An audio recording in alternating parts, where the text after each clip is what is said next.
রাসূল সাল্লাল্লাহু আলাইহি ওয়াসাল্লামের লিডারশিপটা ছিল এথিক্যাল লিডারশিপ, কিন্তু এইটার অনেক বড় ক্রাইসিস আমাদের সমাজে, আমাদের নেতৃত্বের মাঝে। কি বলেন, নৈতিকতার ঘাটতি আছে না?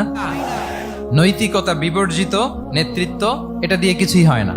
একটা জাতির ধ্বংসের জন্য নৈতিকতা বিবর্জিত নেতৃত্বই যথেষ্ট। আমানতদারিতা, সততা, অনেস্টি, ট্রাস্টওয়ার্দিনেস, এটা অনেক জরুরি নেতৃত্বের জন্য। নেতা হতে চাইলে তাকে আমানতদার হইতে হবে। যদি একজন ট্রু লিডার কেউ হতে চায়, তার মধ্যে আমানতদারিতা চাই। কি চাই? আমানতদার, তাহলে ইন্টিগ্রিটি।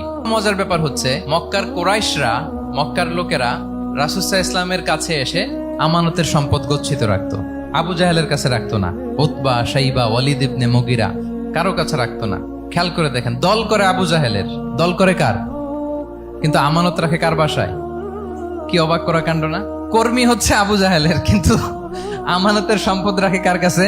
মুহাম্মদ সাল্লাল্লাহু আলাইহি ওয়াসাল্লামের বাসায়। রাসূল সাল্লাল্লাহু আলাইহি ওয়াসাল্লাম যেদিন হিজরত করবেন, উনি সাইয়েদনা আলী রাদিয়াল্লাহু তাআলা আনহুকে অ্যাসাইন করে গিয়েছেন যে, আলী তুমি থাকো, তুমি কয়েকদিন পরে মদিনায় হিজরতে যাবা, আমার কাছে যত আমানতের সম্পদ আছে এগুলো তুমি আগে বিলি করে তারপরে যাবে। রাসূল সাল্লাল্লাহু আবু বকর রাদিয়াল্লাহু তাআলা আনহুকে নিয়ে চলে গেলেন। আলী রাদিয়াল্লাহু তাআলা আনহুর টানা 3 দিন লেগেছে যে ডিপোজিট গুলো রাসূল সাল্লাল্লাহু আলাইহি ওয়াসাল্লামের কাছে ছিল, আমানতের যে জিনিসগুলো ছিল, এগুলো বন্টন করতে সাইয়েদনা আলী রাদিয়াল্লাহু তাআলা আনহু 3 দিন সময় নিয়েছেন। 3 দিন। এত পরিমাণ আমানতের সম্পদ রাসূল সাল্লাল্লাহু আলাইহি ওয়াসাল্লামের কাছে ছিল। আল্লাহু আকবার।